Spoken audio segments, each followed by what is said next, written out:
का तमाम ये तंगो दीवार है, कैसा ही रंगो रूप है, पैसा ही माल है।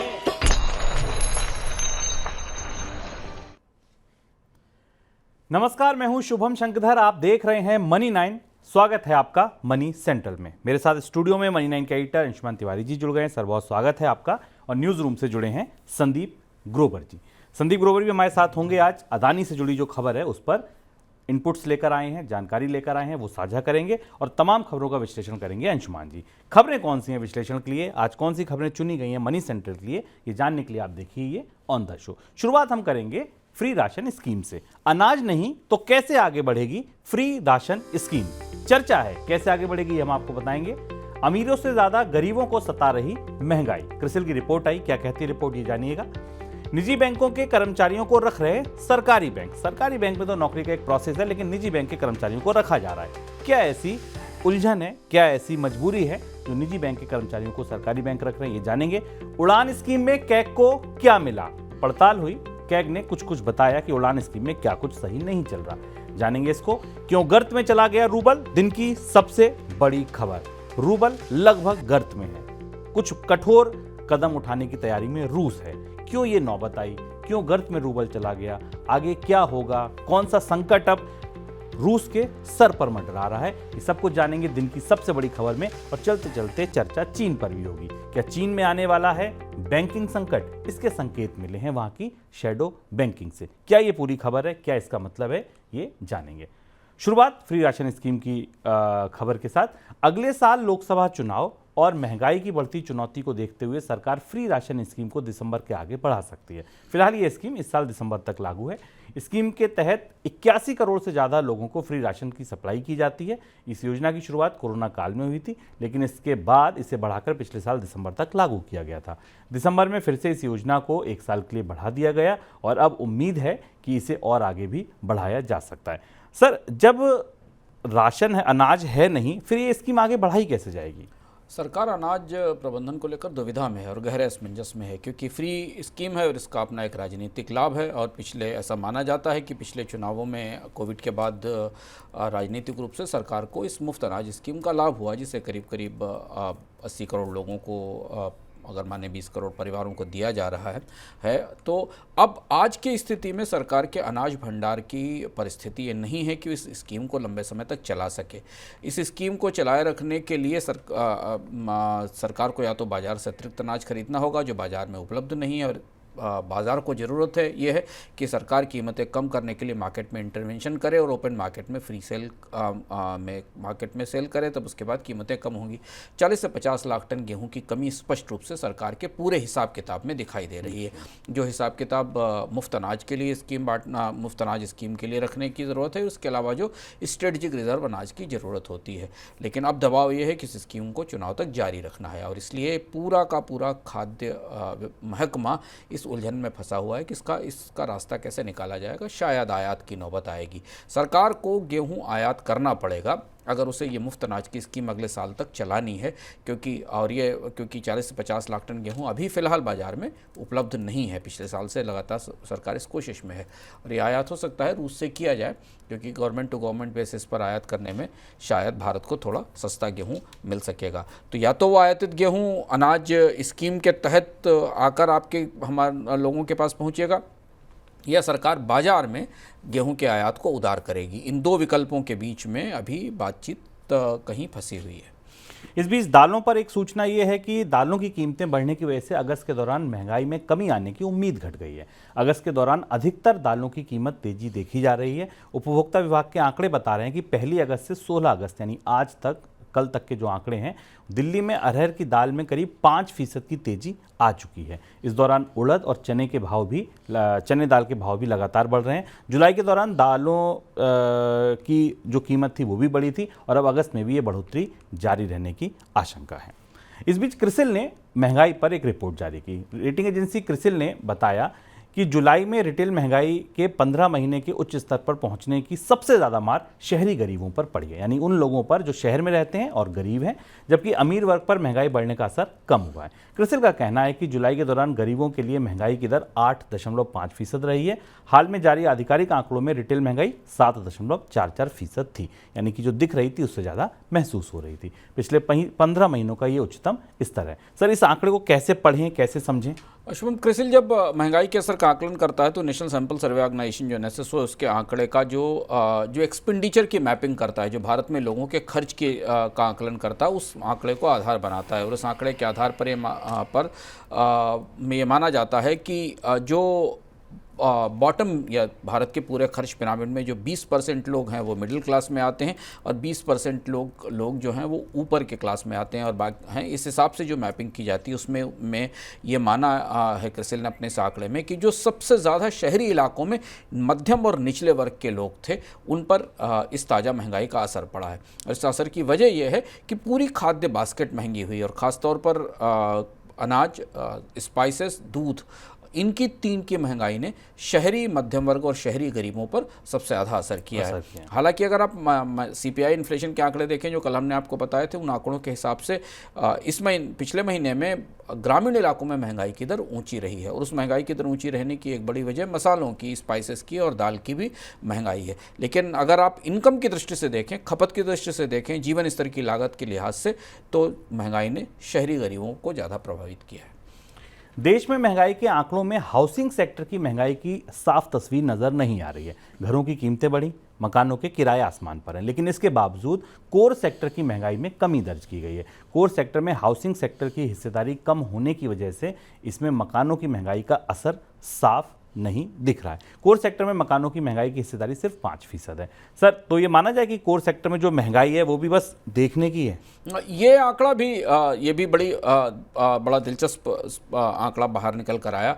पूरे महंगाई के बास्केट में एक जो संतोष की बात थी जिस पर हमने कल चर्चा की थी कि कोर महंगाई, यानी जिसमें कि पेट्रोल, डीजल और खाद्य उत्पादों की महंगाई, सीजनल इन्फ्लेशन शामिल नहीं होती है, मैन्युफैक्चर्ड और बाकी महंगाई शामिल होती है, जो कोर इन्फ्लेशन होती है, जो रिजर्व बैंक की चिंता की बुनियादी विषय रहती है, उसमें 5% से नीचे आने के संकेत हमें दिखाई दिए थे। 5% से नीचे आई थी। लेकिन अब उन आंकड़ों की गहरी पड़ताल के आधार पर पता चल रहा है कि दरअसल वास्तविक रूप से जो मकान किराए की महंगाई है या मकानों के खरीदने की महंगाई है वो उसमें रिफ्लेक्ट ही नहीं हो रही। मकान के किराए करीब 5 से 10% और कुछ एरिया में 15 से 20% तक बढ़े हैं, पर उन किरायों में बढ़ोतरी का असर का रिफ्लेक्शन या उसका असर हमें खुदरा महंगाई के आंकड़ों में नहीं दिखाई दे रहा है। और इसलिए माना जा रहा है कि वास्तविक रूप से महंगाई का आंकड़ा थोड़ा अर्ध सत्य है कोर महंगाई कम होने का। कोर महंगाई में भी बढ़ोतरी अंदाज और अनुमान से कहीं ज़्यादा हो सकती है, क्योंकि इसमें मकान किराए की महंगाई सही ढंग से शामिल नहीं की गई। अब इसे अगर आप जोड़ लें और कोर मकान किराए की महंगाई को शामिल कर लें तो फिर महंगाई की दर 7.44% से कहीं ऊपर निकल जाती है। तब ये 7.5 या 7.6% के आसपास दिखाई दे रही है। और इसीलिए जो अगस्त की ट्रेजेक्ट्री है, जो अगस्त की या सितंबर की महंगाई के मामले में जो आकलन मिल रहे हैं, वो ये माना जा रहा है कि उन आकलनों में भी कोई बड़ी कमी महंगाई की दृष्टि से नहीं दिखाई दे सकती है, क्योंकि जो हाउसिंग इंडेक्स है, सीपीआई के भीतर का, जो कंज्यूमर प्राइस इंडेक्स के भीतर का जो हाउसिंग इंडेक्स है, उसकी गणना देर से इसमें दिखाई देगी। यानी कुल मिलाकर ज़िंदगी जीने की लागत चौतरफा, खाने से लेकर रहने तक बढ़ रही है। महंगाई की वजह से देश में उपभोक्ताओं के भरोसे में कुछ कमी आई है। रिजर्व बैंक की तरफ से किए जाने वाले कंज्यूमर कॉन्फिडेंस सर्वे के मुताबिक इस साल जुलाई में कंज्यूमर कॉन्फिडेंस घटकर 88.1 पर आया है। जून में ये 88.5 था। जून 2021 में से जून 2023 के दौरान कंज्यूमर कॉन्फिडेंस में लगातार बढ़ोतरी देखी जा रही थी। जून 2021 में ये इंडेक्स 60 के नीचे हुआ करता था, मतलब ठीक ठाक तेजी थी। अब कुछ कमी आई है। क्या कहना चाह रहा है सर ये इंडेक्स? आरबीआई के 2 इंडेक्स आते हैं जिनको करीब से पढ़ना चाहिए, एक कंज्यूमर कॉन्फिडेंस इंडेक्स और एक इन्फ्लेशन एक्सपेक्टेशन इंडेक्स। यानी एक उपभोक्ताओं का कितना भरोसा है अर्थव्यवस्था में, वो कितना नया ताज़ा खर्च करना चाहते हैं, इस आधार पर निर्भर होता है कि कंपनियों को कितनी मांग मिलेगी, कितना डिमांड आएगी। एफएमसीजी कंपनियां, ऑटोमोबाइल कंपनियां या जो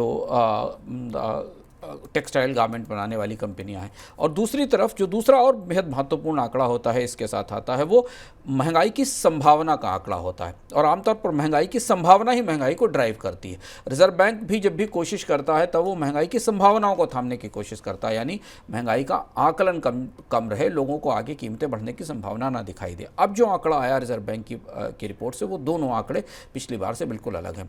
शुभम ने आपको बताया कि कंज्यूमर कॉन्फिडेंस इंडेक्स गिरा हुआ, यानी लोग कम खर्च करना चाहते हैं, उनको लगता है कि आने वाले समय में इनकम नहीं बढ़ेगी और उस पर गहरा असर होगा। हम आपको दूसरे आंकड़े के बारे में बताते हैं जो कि इन्फ्लेशन एक्सपेक्टेशन इंडेक्स है। इन्फ्लेशन एक्सपेक्टेशन इंडेक्स में जनरली अब बढ़ोतरी दिखाई दे रही है। इसका मतलब यह है कि आरबीआई के सर्वे में लोगों ने कहा कि महंगाई लंबे समय तक बनी रहेगी। खासतौर पर फूड प्राइसेस को लेकर यह माना जा रहा है कि 3 से 6 महीने तक इसमें कमी नहीं होगी। लोग ये मानकर चल रहे हैं कि उन्हें खाने पीने पर जितना वो खर्च कर रहे हैं या जो लागत उनकी खाने पीने की थाली की है वो आने वाले समय में बढ़ती जाएगी।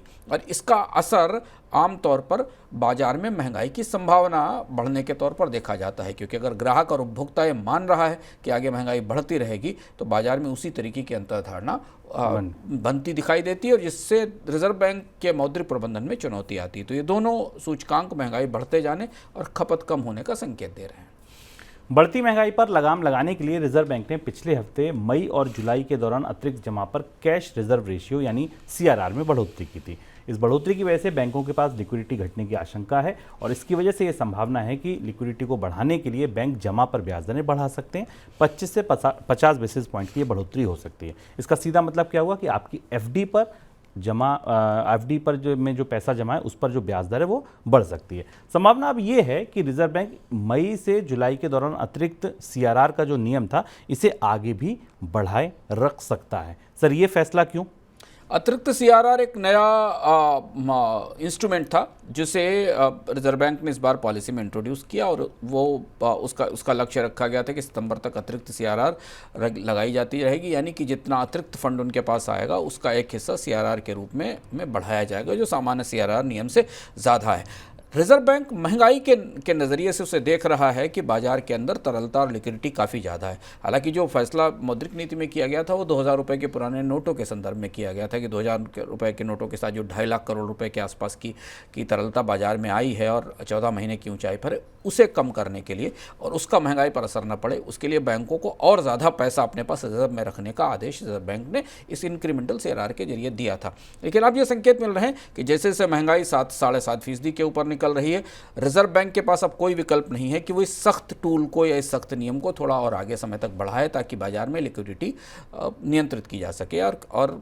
बैंकों के पास मनी कम रखी जा सके, जिससे कि बाजार में महंगाई ना बढ़े। दूसरा रास्ता रिजर्व बैंक के पास ये हो सकता है कि ब्याज दरों में एक बार फिर बढ़ोतरी करे। इन दोनों विकल्पों के बीच में माना जा रहा है कि परोक्ष उपाय के तौर पर बैंकों पर सख्ती रहेगी और बैंकों को और ज़्यादा पैसा अपने पास रिजर्व के तौर पर रखना होगा। इसका नतीजा ये होगा, अगर आप बैंक में कर्ज लेने वाले नहीं हैं, बैंक में जमा रखने वाले हैं, तो आपके लिए ब्याज दरों में बढ़ोतरी होगी। पर कर्ज लेने वालों के लिए वक्त थोड़ा ज़्यादा मुश्किल है क्योंकि बैंकों ने ब्याज दरों में बढ़ोतरी शुरू कर दी है। देश के सरकारी बैंकों में निजी क्षेत्र से नियुक्तियों का चलन बढ़ने लगा। इन दिनों दिग्गज सरकारी बैंक SBI और बैंक ऑफ बड़ौदा भी शामिल हुए हैं जिन्होंने निजी क्षेत्र से कर्मचारियों को हायर किया है। हाल ही में कर्नाटक बैंक ने चीफ टेक्नोलॉजी ऑफिसर, ये CTO जो टेक्नोलॉजी का सबसे बड़ा अधिकारी होता है, CXO लेवल का होता है, उस पर स्टैंडर्ड चार्टर्ड बैंक के व्यक्ति को नियुक्त किया है जो वहाँ काम कर रहा था, उसकी भर्ती की है। सर, बैंक ऐसा क्यों कर रहे हैं? सरकारी बैंक डिजिटल रेस में पिछड़े हुए हैं। यदि आप सरकारी और निजी बैंकों का एक साथ इस्तेमाल करते हैं तो आपको दिखाई देगा कि सरकारी बैंकों के ऐप, मोबाइल एप्लीकेशंस बेहद कमज़ोर हैं, उनके नेटवर्क बेहद ख़राब हैं। आमतौर पर सरकारी बैंकों में नेटवर्क बंद होने की, काम ना होने की शिकायतें बेहद आम हैं, जबकि प्राइवेट बैंक्स के मोबाइल ऐप काफ़ी मॉडर्न हैं, आधुनिक हैं और काफ़ी स्मार्ट हैं। प्राइवेट बैंकों ने अपने यहाँ डिजिटल बैंकिंग में काफ़ी निवेश भी किया और नई वर्कफोर्स और नए लोगों को तैयार किया है जो उनकी फ्यूचर की स्मार्ट बैंकिंग का आधार है। सरकारी बैंक पुराने ढर्रे के हैं अभी भी, हालांकि बैंक काफ़ी बड़े हैं, डिजिटल इंफ्रास्ट्रक्चर में निवेश कर रहे हैं, पर उनकी सेवाओं में वो स्मार्टनेस नहीं दिखती, उनके मोबाइल एप्लीकेशंस उतने अच्छे नहीं दिखाई देते। अब बाजार में पिछड़ते हुए सरकारी बैंकों ने ये कोशिश की है कि उन्हें प्राइवेट कर्मचारी मिलना शुरू करें और हमने आपको पिछले दिनों किसी मनी सेंटर में बताया भी था कि प्राइवेट बैंकों से कर्मचारी छोड़ भी रहे हैं और निगाहें सरकारी बैंकों की उन टेक्नोलॉजी स्टाफ पर है प्राइवेट बैंकों के, जो आकर सरकारी बैंक के डिजिटल नेटवर्क को ठीक कर सकें, स्मार्ट बैंकिंग को बेहतर कर सकें, उनके मोबाइल एप्लीकेशंस को बेहतर बना सकें। इसलिए ये हमें एक किस्म की लेटरल हायरिंग अब तेज़ी से बढ़ती दिखाई देगी, जहां सरकारी बैंक आमतौर पर सामान्य प्रक्रिया से जिस तरह से भर्ती करते हैं लोगों को बैंकिंग भर्ती बोर्ड के बजाय, उसके बजाय वो प्राइवेट बैंक से अच्छे कर्मचारियों को, अच्छे अधिकारियों को अपने सेवा में लेंगे, जो उनकी डिजिटल छवि को, उनके डिजिटल कामकाज को बेहतर कर सकें। कैपिटल मार्केट रेगुलेटर सेबी ने आईपीओ को लेकर सख्ती बढ़ा दी है। सेबी ने आईपीओ ला रही कंपनियों में प्रमोटर के वर्गीकरण को लेकर सख्ती की है। सेबी के पास इस तरह की शिकायतें आई थी कि कुछ स्टार्टअप कंपनियों में कंपनियों के चीफ एग्जीक्यूटिव या मैनेजिंग डायरेक्टर अपनी हिस्सेदारी बढ़ा रहे हैं, जबकि उन्होंने कंपनी में खुद को प्रमोटर बताया ही नहीं है। सर, ऐसा क्यों किया सेबी ने? ये किस्सा शुरू हुआ हाल में पेटीएम से। पेटीएम के प्रमुख विजय शेखर शर्मा ने अभी 10.3% हिस्सेदारी अपनी कंपनी में एंड ग्रुप से कंपनी में खरीद ली, और इस तरीके के और भी मामले सामने आए जिसमें बहुत सारी कंपनियां ऐसी हैं जिनमें कि प्रमोटर्स खुद को घोषित रूप से प्रमोटर्स के तौर पर नहीं मानते हैं, पर उन्हें वे सारी सुविधाएं मिलती हैं जो प्रमोटर्स को मिलती हैं। और इसलिए सेबी ने एक नया नियम किया है और आईपीओ के अंदर प्रमोटर के क्लासिफिकेशंस के नियम बदल दिए गए हैं। और पब्लिक में जाने से पहले कंपनियों को स्पष्ट रूप से बताना पड़ेगा कि उनके प्रमोटर्स कैसे हैं और प्रमोटर्स जैसी भूमिका में या हिस्सेदारी के साथ कौन से लोग मौजूद हैं।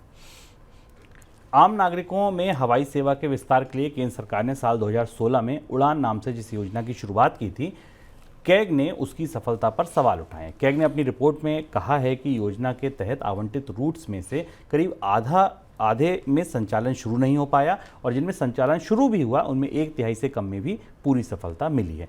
कैग की रिपोर्ट में यह भी बताया गया कि नागरिक उड्डयन मंत्रालय ने इस योजना के तहत हवाई कंपनियों को दिए गए पैसे कभी ऑडिट भी नहीं किया है। सर, क्या क्या पाया गया इस उड़ान स्कीम में?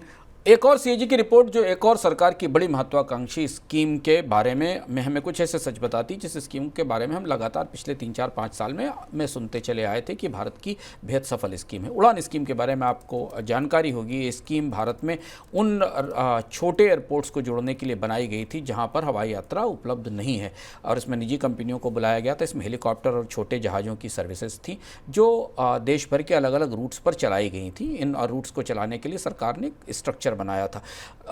कुछ मोटे आंकड़े समझें, 774 रूट्स चुने गए थे, जिनमें से केवल 403 रूट्स अवार्ड किए जा सके। इस स्कीम को चलाने के लिए 2 महत्वपूर्ण काम हुए थे जो शायद आपकी जानकारी में नहीं। इस स्कीम के लिए सरकार ने भारत की विमान सेवाओं पर एक स्पेशल लेवी लगाई थी जिसको आरसीएफ कहा गया था। उस लेवी के तहत 5,000 रुपये प्रति फ्लाइट का पैसा वसूल किया जाता था उड़ानों से, और वो पैसा एक फंड में रखा जाता था। उस फंड से इन कंपनियों को फंड किया जाता था जो कंपनियां इन रूट्स के ऊपर जिन पर यात्री नहीं हैं और वहां पर विमान सेवाएं उपलब्ध कराती थी। मोटा मोटा ये इस उड़ान स्कीम का स्वरूप था। सीएजी ने अपनी रिपोर्ट में ये पाया कि पहली चीज़ तो ये कि इसमें से करीब 52% रूट्स शुरू ही हो पाए, और जिसमें से भी केवल 7% ऐसे रूट थे। 112 रूट्स में से केवल 54 रूट ऐसे थे जो 3 साल तक चल पाए। शुरुआत हुई और उसके बाद उनमें कामकाज बंद हो गया। तो ये भारत की सबसे महत्वाकांक्षी स्कीम थी जिसका एक शुरुआती आंकड़ा, शुरुआती परफॉर्मेंस ये बताता है जितनी महत्वाकांक्षा के साथ शुरू की गई थी, ना तो उतने एयरपोर्ट जोड़े जा सके और ना ही इसे उस तरह से विस्तृत किया जा सका। इसमें कुछ और भी चीज़ें निकल कर आई। सर, ये कंपनियों के भुगतान पर जो टिप्पणी है, इसका क्या मतलब? 2 और महत्वपूर्ण चीज़ें आई जहां पर ऐसा लगता है कि इस स्कीम में जबरदस्त अपारदर्शिता थी। सीएजी ने अपनी रिपोर्ट में कहा कि कंपनियों को, जो भारत की प्रमुख विमान सेवाएं थी, उन्हें जो आरसीएफ लेवी ली जानी थी, जिस लेवी का जिक्र मैंने आपको किया कि 5,000 रुपये पर फ्लाइट के हिसाब से जो लेवी वसूल की जानी थी, उसका पैसा कंपनियों ने समय पर सरकार के पास जमा नहीं किया, और उसे जांचने का कोई ढांचा या कोई ऑडिट व्यवस्था नहीं थी। और ये गंभीर बात है कि कंपनियों ने यह पैसा यात्रियों से वसूला और वो पैसा इस फंड में नहीं दिया गया। तो पहली चीज़ तो ये कि बड़ी विमान सेवाएं जिन पर ये लेवी लगाई गई थी, जिस लेवी से फंड बनाया जाना था, वो पैसा नहीं आया। दूसरी चीज़ इसमें सीएजी ने पाई जो ज़्यादा चौंकाने वाली है कि जो वायबिलिटी गैप फंडिंग थी, यानी जितना नुकसान कंपनियों को हो रहा था उसकी भरपाई के लिए वो जो क्लेम करती थी, उन क्लेम्स को जांचने का कोई तरीका नहीं था। कंपनियों को उनके ही अपने दावे पर क्लेम्स दे दिए गए या उन्हें उनको उस हिसाब से पैसा दे दिया गया। आकलन बताता है, सेबी के सीएजी की रिपोर्ट का आकलन बता रहा है कि आमतौर पर जो टोटल कंपनियों से अगर हम चार्ट देखें तो हमें दिखाई देता है कि जो आरसीएफ लेवी थी, जिसको regional air connectivity fund levy कहते हैं, 2022 तक इससे करीब 241 करोड़ रुपए के आसपास जुटाए गए। कंपनियों को टोटल भुगतान वीजीएफ डिसबर्समेंट 2017-18 से बढ़ते बढ़ते 42 से 626 करोड़ रुपए के आसपास पहुंच गया। उड़ान स्कीम पर पैसा भी खर्च हुआ, कंपनियों से पैसे भी जुटाए गए, ना तो उन्होंने सरकार के पास फंड में पैसे दिए और ना ही सरकार को सही सूचनाएं दी, लेकिन इसके बदले उन्हें सब्सिडी दे दी गई। ये उड़ान स्कीम का हाल है जो सीएजी की रिपोर्ट में निकलकर सामने आया है। कोरोना काल में सरकार ने फॉर्मल सेक्टर में रोजगार को बढ़ावा देने के लिए जिस आत्मनिर्भर भारत योजना की शुरुआत की थी, उसके तहत दिए जाने वाले रोजगार का लक्ष्य पूरा नहीं हो पाया। इस योजना के तहत इस साल जुलाई तक 60,40,000 लोगों को रोजगार दिया गया है, जबकि सरकार का लक्ष्य 71,80,000 लोगों को रोजगार देने का था। योजना पर सरकार की तरफ से अब तक 9,663 रुपये खर्च भी किए गए। सर, ये परफॉर्मेंस क्यों रहा? आत्मनिर्भर भारत रोजगार योजना की याद होगी आपको, कोविड के दौरान इसकी काफ़ी चर्चा आई थी। इस स्कीम का ढांचा कुछ इस तरीके का था जो 2020 दिसंबर में लॉन्च हुई थी। इसमें जब कोविड के दौरान नौकरियां गई थीं और जॉब्स कम हुए थे, तो प्रोत्साहन देने के लिए सरकार ने कंपनियों से ये कहा था कि अगर वो नए एम्प्लॉइज़ को काम पर रखती हैं और उनकी तनख्वाह 15,000 रुपये से नीचे की होती है, तो एम्प्लॉय प्रोविडेंट फंड में जो कंट्रीब्यूशन होगा उसका एक हिस्सा सरकार अपने पास से देगी। ये थी आत्मनिर्भर भारत रोजगार योजना जो 2020 में आई थी। 15,000 रुपये से नीचे के कर्मचारियों के लिए थी। इस स्कीम के लक्ष्य पूरे नहीं हो सके। शुरुआत में कंपनियों ने इसमें रुचि दिखाई। पहले चरण में कंपनियों को रखा भी गया, कंपनियों ने ऐसे कर्मचारियों को भर्ती भी किया, लेकिन उसके बाद उनकी भागीदारी इसमें रुचि बढ़ती दिखाई नहीं दी। आंकड़े बता रहे हैं कि इसका जो लक्ष्य रिवाइज किया गया था बाद में, उस लक्ष्य को पूरा नहीं किया जा सका। सरकार की तरफ से करीब 1.29 मिलियन जॉब्स के जो स्कीम के बेनिफिशरीज थे 2021-22 में जो 2022-23 के बाद इनमें गिरावट आना शुरू हो गई। अमेरिका की निवेश फर्म GQG पार्टनर्स ने एक बार फिर से अदानी ग्रुप की बड़ी हिस्सेदारी खरीदी है। इस बार GQG पार्टनर्स ने अदानी पावर में 1.1 अरब डॉलर का निवेश करते हुए 8.1% हिस्सेदारी खरीदी है। कंपनी ने शेयर बाजार में 31 करोड़ शेयरों की खरीद कर ये फैसला लिया है और ये बाजार की अब तक की आप कह सकते हैं कि सबसे बड़ी खरीदारी है, सबसे बड़ा सौदा है। इस सौदे को समझने के लिए चलते हैं संदीप के पास। संदीप, क्या कुछ डिटेल्स हैं इस सौदे की? देखिए, हो क्यों रहा है ये, बार बार शेयर बेचकर क्यों पैसा जुटा रहे हैं? अगर हम इसकी समझने की कोशिश करें तो देखिए, इस ग्रुप के ऊपर कर्ज काफी ज्यादा है, ये हम सब जानते हैं। और कर्ज, दूसरी बात आप ये देखिए कि महंगा भी काफी ज्यादा है।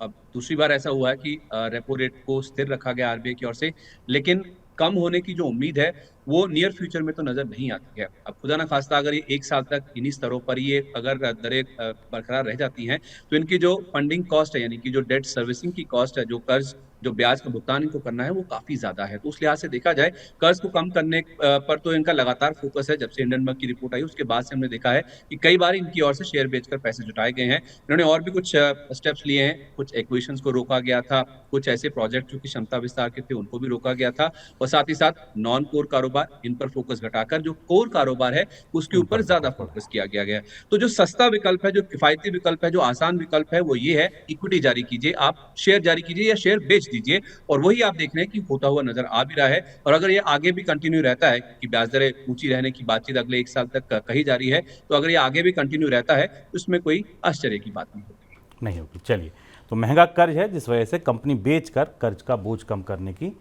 कोशिश है, ये इस सौदे से आप समझ सकते हैं, पढ़ सकते हैं। आगे बढ़ते हैं दिन की सबसे बड़ी खबर की तरफ।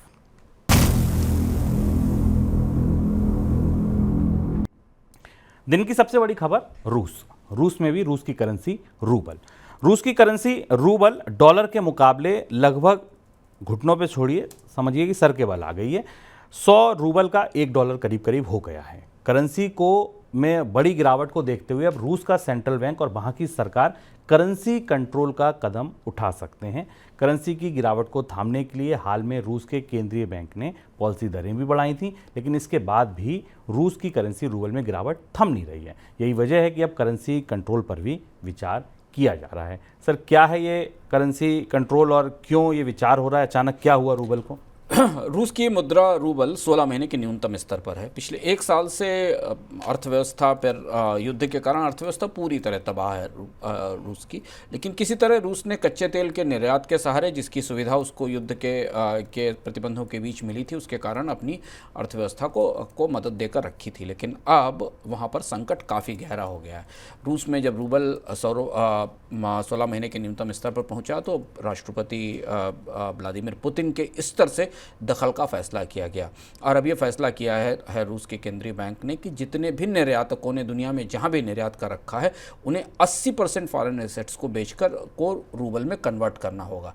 यानी वो निर्यातक जो रूस की जो कंपनियां सिंगापुर के, दुबई के या यूरोप के बाज़ारों के जरिए उन चीज़ों का निर्यात कर रही हैं जिनकी अनुमति प्रतिबंधों के तहत दी गई है, उनके तहत जो पैसा दुनिया में रखा गया है उसे वापस लाना पड़ेगा। और ये एक किस्म का करेंसी कंट्रोल है जो अब रूस में लागू करने की तैयारी हो रही है, जिसकी वजह ताकि रूबल की गिरावट को थामा जा सके और थोड़ा बहुत भरोसा अर्थव्यवस्था में लाया जा सके। दूसरा जो बड़ा असर किया था वो रूस के केंद्रीय बैंक ने दिया और केंद्रीय बैंक ने बहुत सरप्राइज़ करते हुए अचानक ब्याज दरों में तेज बढ़ोतरी भी की, जिससे कि अर्थव्यवस्था में गिरावट को और करेंसी की गिरावट को थमा जा सके। रूबल का इतिहास वैसे भी पिछले एक साल से युद्ध के बाद से बुरी तरह पिटी हुई मुद्रा के तौर पर रहा है हमारे सामने, हमने उसको देखा है। अब सबसे बड़ा खतरा क्या दिख रहा है आपको रूस की अर्थव्यवस्था के लिए? शुभम, 2-3 बड़े खतरे हैं। एक तो ये कि रूस की अर्थव्यवस्था में अब नया निवेश बिल्कुल नहीं है। जो कंपनियां निवेश कर रही थी वो निवेश करके बाहर निकल गई हैं। निर्यात की संभावनाएं सीमित है क्योंकि प्रतिबंध है। और सबसे बड़ा और दुनिया का सबसे समृद्ध बाजार जो रूस के बगल में था, जो रूस की अर्थव्यवस्था का सबसे बड़ा सपोर्टर था यूरोप का, वो बाजार पूरी तरह बंद हो चुका है रूस के लिए। गैस खरीदने वाले, कोयला खरीदने वाले, केमिकल्स खरीदने वाला जो पूरा बाजार था, मिनरल्स खरीदने वाला, वो बाजार बंद हो चुका है। गिने चुने 2-3 बाजार रूस के लिए बाजार में दुनिया में बचे हुए हैं। चीन, भारत जैसे बाजार बचे हुए हैं जहाँ पर रूस अपने कुछ सामानों का निर्यात कर सकता है या बेच सकता है। तो बाहर से संसाधन आने की संभावनाएं सीमित हैं। युद्ध पर खर्च के कारण रूस की अर्थव्यवस्था, रूस का बजट पूरी तरह तबाह भी हो चुका है। प्रतिबंधों के कारण दुनिया से कहीं कुछ आने जाने की संभावना नहीं है। और आमतौर पर चूंकि रूस की अर्थव्यवस्था बड़ी है, अगर कोई छोटी अर्थव्यवस्था होती तो शायद साल भर भी नहीं टिक पाती युद्ध में, क्योंकि रूस की अर्थव्यवस्था इतनी बड़ी है और रूस में बहुत सारी चीज़ें आत्मनिर्भरता है, इसलिए रूस की आयात पर निर्भरता बहुत कम है। अगर कोई अर्थव्यवस्था होती जिसकी इंपोर्ट पर डिपेंडेंस होती तो अभी तक कोलैप्स करके ख़त्म हो चुकी होती, क्योंकि रूस के भीतर की अर्थव्यवस्था में उत्पादन क्षमताएँ हैं, खेती है, बाकी सुविधाएँ, तो रूस उसे सस्टेन करके ले गया। लेकिन करेंसी नहीं झेल पाई, मुद्रा इस पूरे दबाव को नहीं झेल पाई और अब वो पिघलकर बिखर गई है। तो यहाँ से रूस के आप कहें रूस के बैंकक्रप्ट होने का, क्योंकि रूस तो दुनिया के डेट मार्केट से भी बाहर है, कर्ज बाजार में भी रूस की कोई एक्सेस नहीं है। तो जो सबसे बड़ा खतरा रूस के भीतर ऐसा है जो युद्ध वाली अर्थव्यवस्थाओं में होता है, वो हाइपर इन्फ्लेशन का खतरा है। और रूस की अर्थव्यवस्था में हाइपर इन्फ्लेशन करीब दिखाई दे रही है, जहां पर ज़िंदगी जीने की लागत और कीमतें बहुत ज़्यादा बढ़ जाएंगी, क्योंकि करेंसी कमज़ोर होती जाती है तो कीमतें लगातार बढ़ती चली जाती हैं, महंगाई बढ़ती चली जाती है। और रूस को हाइपर इन्फ्लेशन का पुराना तजुर्बा भी है। रूस की अर्थव्यवस्था में हाइपर इन्फ्लेशन पहले भी रही है। तो सर, अब रूस उबर पाएगा, नहीं उबर पाएगा, उभरेगा तो कब तक उबर पाएगा? प्रतिबंध खत्म होने की संभावना नहीं है, क्योंकि रूस युद्ध से बाहर निकलने को राजी नहीं। और हम लगातार देख रहे हैं कि रूस और यूक्रेन के युद्ध की इंटेंसिटी भले ही कम हो, लेकिन संघर्ष लगातार जारी है। पश्चिम के देश नाटो और अमेरिका ने प्रतिबंधों में किसी तरीके की रियायत देने से का कोई संकेत नहीं दिया। यहाँ तक कि रूस ने भी अपनी सबसे बड़ा कदम उठाया और उस ग्रेन डील को भी रोक दिया, उस अनाज की संधि को भी रोक दिया। उसके बाद भी नाटो और यूरोप के देशों ने किसी रियायत की बात रूस को प्रतिबंध में नहीं की। रूस के लिए अब पूरी युद्ध से ध्वंस अर्थव्यवस्था को खड़ा करने के लिए ह्यूज पैसा चाहिए, निवेश चाहिए, फंड चाहिए, विदेश की कंपनियां चाहिए और उससे उसको दोबारा बनाया जा सकता है, जो संभव नहीं युद्ध खत्म होने तक।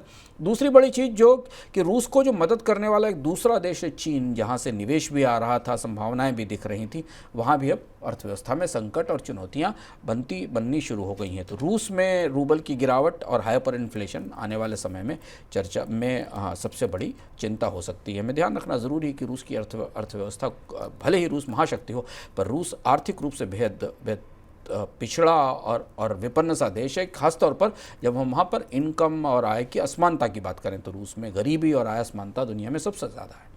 रूस के साथ साथ दिक्कत में चीन भी है। चीन की अर्थव्यवस्था को लेकर खराब खबरों का दौर थमने का नाम नहीं ले रहा। रोजाना इस तरह के आंकड़े आ रहे हैं, खबरें आ रही हैं कि चीन में आर्थिक संकट गहराता जा रहा है। ताज़ा खबर चीन की शैडो बैंकिंग से है। चीन की सबसे बड़ी शैडो बैंकिंग कंपनी में एक जॉन ग्रोंग इंटरनेशनल ने अपने दर्जनों निवेश प्रोडक्ट पर पेमेंट डिफ़ॉल्ट कर दिया है। बैंक डिफ़ॉल्ट, ये दोनों ही शब्द, बैंक मतलब भरोसा और डिफ़ॉल्ट मतलब इससे बुरी स्थिति नहीं हो सकती। इसके बाद निवेशकों ने कंपनी के बाहर विरोध प्रदर्शन शुरू कर दिए। आशंका जताई जा रही है कि चीन की शैडो बैंकिंग में इस तरीके के और भी मामले सामने आ सकते हैं। इसको सरल करके आपको बताता हूँ। शैडो बैंकिंग ने पेमेंट में डिफ़ॉल्ट कर दिया, इसका मतलब ये हुआ कि आपने किसी एनबीएफसी में कोई एफडी करा रखी थी और एफडी का जब आप पेमेंट लेने पहुंचे तो उस एनबीएफसी ने कह दिया हम पे तो पैसे ही नहीं है। सर, शैडो बैंकिंग का संकट कितना गहरा हो सकता है? जॉनगोंग कॉरपोरेशन चाइना का जो एक और बड़ा बैंकिंग बाजार है, पैरेलल बैंकिंग बाजार है, उसकी बड़ी कंपनी थी। करीब करीब माना जाता है कि चीन में जो एनबीएफसीज का, नॉन बैंकिंग फाइनेंस कंपनीज का जो बाजार है वो $3 ट्रिलियन के आसपास का है। चीन की बैंकिंग चीन की सबसे बड़ी दरार है, सबसे बड़ी फॉल्ट लाइन है और बहुत सारी परतें हैं उसमें छोटी पॉन शॉप्स भी हैं, छोटी छोटी दुकानें भी जहाँ से कर्ज दिए जाते हैं, वहाँ से लेकर एक बड़ा हिस्सा भारत के एनबीएफसीज जैसा, और उसके बाद चीन के बैंक्स हैं और उसके बाद चीन का केंद्रीय बैंक है। इस पूरी पाइपलाइन से सस्ता कर्ज बढ़ता है और अर्थव्यवस्था में जाता है। अब चीन की जो अर्थव्यवस्था का एक बड़ा हिस्सा प्रॉपर्टी मार्केट है, जहां ये शैडो बैंकिंग एनबीएफसीज उसको फिनांस करती हैं दोनों तरह से, बिल्डर्स को, डेवलपर्स को भी और बायर्स को भी, जैसा कि भारत में भी होता है। आप देखें उस प्रॉपर्टी मार्केट में पिछले 4-5 साल से जो संकट चल रहा है उस वजह से इन कंपनियों का डिफ़ॉल्ट होना शुरू हुआ है। तो चीन की अर्थव्यवस्था में मांग टूटने के कारण और कर्ज की मांग टूटने के कारण, हालांकि कर्ज की ब्याज दरें कम की चीन ने ब्याज दरें मांग टूटने के कारण और पुराने कर्जों की रिकवरी खत्म होने के कारण सबसे पहला जो मोहरा पिटा है, जो गिरा है, वो शैडो बैंक्स का है, क्योंकि इनके कर्ज पे ब्याज दरें ज़्यादा होती हैं। दूसरी बड़ी चीज़ है कि चीन के वित्तीय बाजार में काफ़ी उठापटक चल रही है। दुनिया के निवेशक वहाँ से बाहर निकल रहे हैं। ताइवान और हांगकांग के जरिए जो निवेश आता है, इंश्योरेंस कंपनियों ने, बॉन्ड्स ने और फंड मैनेजर्स ने भी चीन से अपने हाथ पीछे खींचने शुरू किए, अपने निवेश को सीमित करना शुरू किया। इससे बाजार का सेंटिमेंट और ज़्यादा ख़राब हो गया है। सर, बेरोजगारी के आंकड़े भी वहाँ नहीं बताए जा रहे हैं, ऐसा सरकार ने फैसला लिया है, क्यों ऐसा करना पड़ा? राजनीतिक रूप से चीन की अर्थव्यवस्था की गिरावट या ढलान चीन के नेतृत्व के लिए बेहद संवेदनशील है, क्योंकि चीन एक डिक्टेटरशिप वाला देश है, जहाँ पर आर्थिक विकास दर के सहारे बहुत सारी चीज़ें जस्टिफाई की जाती हैं, बहुत सारी चीज़ें चलाई जाती हैं। और उस परिस्थिति में जैसे ही अर्थव्यवस्था हाथ से निकलती है, 2018-19 के बाद से परिस्थितियां बिगड़ी, कोविड के दौरान और ज़्यादा परिस्थितियां बिगड़ी और बेरोजगारी बढ़ना शुरू हुई। अगर बेरोजगारी एक सीमा से अधिक बढ़ती है तो चीन की अर्थव्यवस्था में राजनीतिक संकट है, और इसलिए वो इस संकट से बचने के लिए चीन की अर्थव्यवस्था से बेरोजगारी के आंकड़े नहीं बताए जा रहे हैं। पर आपको ध्यान रखना ज़रूरी है कि अगर आप फुटकर में खबरें सुनते देखते होंगे, आप मनी 9 से जुड़े होंगे, हम आपको बराबर बताते रहे कि कोविड के दौरान सड़कों पर विरोध प्रदर्शन हुए थे। लंबा जब लॉकडाउन लगा था और सख्त लॉकडाउन लगा था तो कई सारी जगह लोगों के रोजगार जाने की वजह से प्रदर्शन हुए थे। 2018-19 के बाद भी से ही चीन में बेरोजगारी की दर लगातार बढ़ रही है, और अब जबकि उत्पादन टूटा हुआ है, मांग टूटी हुई है, निर्यात नहीं बढ़ रहा है, तो ये समस्या राजनीतिक रूप से ज़्यादा विस्फोटक हो गई है। और अगर आप चीन में, जैसा अंशुमान जी ने कहा कि फुटकर है, बहुत सारी खबरें आ रही, लेकिन आप सारी खबरों को एक साथ पढ़ना चाहते हैं, चीन के बारे में जानना चाहते हैं, किस तरीके की समस्याएं वहाँ हैं, क्या कुछ चीन में हो रहा है, फैक्ट्रियों में क्या हो रहा है, बाजार में क्या हो रहा है, शेयर बाजार कैसे लड़खड़ा रहे हैं, मुद्रा बाजार में क्या हो रहा है, तो ये सब कुछ आप जान सकते हैं इस रविवार सुबह 11:15 बजे इकोनॉमिकम में। लेकिन ये ध्यान रखिएगा, ये इकोनॉमिकम सिर्फ आपको मनी 9 के मोबाइल ऐप पर मिलेगा। तो अगर आप ये शो यूट्यूब चैनल पर हमारे देख रहे हैं तो मोबाइल ऐप तत्काल पहली फुर्सत में डाउनलोड कर लीजिए और रविवार को सुबह 11:15 बजे आनंद लीजिए। चीन चलिए हमारे साथ और चीन की चर्चा करेंगे। सर, रूस की बात, चीन की बात, एक खबर अमेरिका से भी आ जाई, वो आई फेड के मिनट्स जारी हुए, वहाँ कुछ पढ़ा आपने? फेडरल रिजर्व के मिनट्स काफ़ी सनसनीखेज थे। बाजार को तो ये लग रहा था कि अमेरिका में स्थितियां बेहतर हैं, थोड़ी बहुत महंगाई ऊपर नीचे गई है और फेडरल रिजर्व अब इस बात से मुतमईन है कि आगे ब्याज दरों में बढ़ोतरी नहीं होगी, और कम से कम ये एक अर्थव्यवस्था, दुनिया की एक ऐसी अर्थव्यवस्था है जहाँ चीज़ें धीमे धीमे बेहतर होना शुरू होंगी। लेकिन फेडरल रिजर्व के मिनट्स में से जो निकल कर आया, उसमें जो मॉनेटरी पॉलिसी कमेटी है, फेडरल रिजर्व की FOMC, उसके बीच में गहरा मतभेद दिखाई दिया। और ज़्यादातर जो स्वर थे वो इस बात के थे कि महंगाई तो गई नहीं है, महंगाई तो वापस लौट रही है और मजबूती से वापस लौट रही है, यानी फेडरल रिजर्व को आने वाले समय में ब्याज दरें और ज़्यादा बढ़ाने की ज़रूरत होगी। ये एक किस्म का हॉकिश, अगर मुद्रा बाजार की भाषा में, बैंकिंग भाषा में कहें तो आक्रामक या हॉकिश स्टांस है जो फेडरल रिजर्व की मीटिंग के मिनट से निकलकर सामने आया। और जैसे ही ये सामने आया फेडरल रिजर्व के मिनट, बाजार में काफ़ी असमंजस और अफरा तफरी दिखाई दी। ये बाजार को तत्काल समझ में आया कि फेडरल रिजर्व आने वाले समय में ब्याज में और बढ़ोतरी करेगा। डॉलर इंडेक्स वापस मजबूती पर गया, भारतीय रुपया जो 83 से नीचे घिसट रहा था थोड़ा और लुढ़का। दुनिया में मेटल्स की कीमतों में कमी आई, हालांकि कच्चा तेल थोड़ा सा ऊपर अभी अपने आप को टिकाए हुए, लेकिन चीन की अर्थव्यवस्था में गिरावट के कारण कच्चे तेल की कीमत भी $84 से नीचे आ गई, $83-84 के आसपास पहुंच गई। यानी फिर अमेरिका में ब्याज दरें बढ़ने का खतरा, महंगाई से लड़ाई लंबी चलने की संभावना और उसका असर दुनिया की अर्थव्यवस्थाओं में अलग अलग तरह से समझ में आया। चीन के लिए ये खबर और ज़्यादा बुरी थी क्योंकि डॉलर की मजबूती के साथ युआन पहले से ही कमज़ोर था। युआन इस साल की सबसे ख़राब मुद्राओं में से है, परफॉर्म करने वाली मुद्राओं में से, इसलिए चीन की अर्थव्यवस्था के लिए और मुश्किल आई। भारतीय रुपया, जिसके बारे में हम आपको बता चुके हैं कि भारतीय रुपया देखते देखते 83 के पार हो गया, आज भी रुपए में डॉलर इंडेक्स में मजबूती के कारण रुपए में हमें वही गिरावट की का रुख बना दिखाई दिया। चलिए फटाफट चलते हैं झटपट की ओर।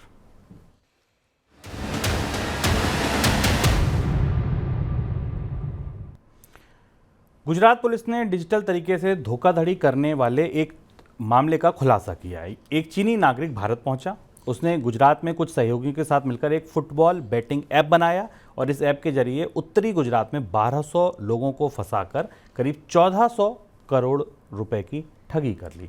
सबसे बड़ी बात यह है कि ये पूरा काम करने में उसने सिर्फ 9 दिन लिए। 9 दिन में उसने ये सब कुछ कर लिया।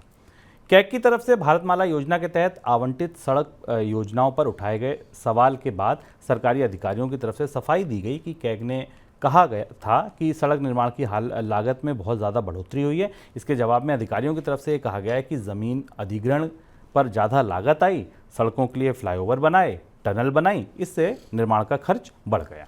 डावर के प्रमोटर्स ने ब्लॉक डील के जरिए financial services company Religare enterprises में अतिरिक्त 5% हिस्सेदारी खरीदी है। इस हिस्सा खरीद के बाद कंपनी में डावर के प्रमोटर की हिस्सेदारी 14% हो गई।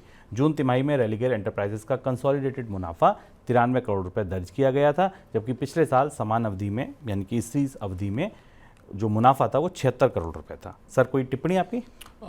एक और महत्वपूर्ण खबर इसके साथ इनकम टैक्स डिपार्टमेंट की तरफ से, जिसको इनका जो 5 लाख रुपए से ऊपर अगर आप साल भर में प्रीमियम पे करते हैं तो उस पर टैक्स लगाया जाएगा। आपको पता होगा, इस बात की जानकारी, इस बात की घोषणा बजट में की गई थी। इसके बारे में वित्त मंत्रालय ने अपने नियम भी जारी कर दिए हैं, विस्तृत नियमों की घोषणा कर दी है और इस 1 अप्रैल 2023 के बाद जो पॉलिसीज़ ली जाएंगी और पूरे साल भर में एग्रीगेट प्रीमियम 5 लाख रुपए से ऊपर होगा तो उसे टैक्स के दायरे में लाया जाएगा। विस्तार से खबर जानने के लिए कैसे ये टैक्स लगेगा, क्या आप इसके दायरे में आएंगे कि नहीं आएंगे, मनी9 की वेबसाइट पर पहुंच जाइए, वहाँ विस्तार से इसकी पूरी जानकारी उपलब्ध है कि इस टैक्स को कैसे लगाया जाएगा। ये था हमारा आज का मनी सेंट्रल। कल फिर होगी आपसे मुलाकात, तब तक के लिए दीजिए इजाजत। नमस्कार।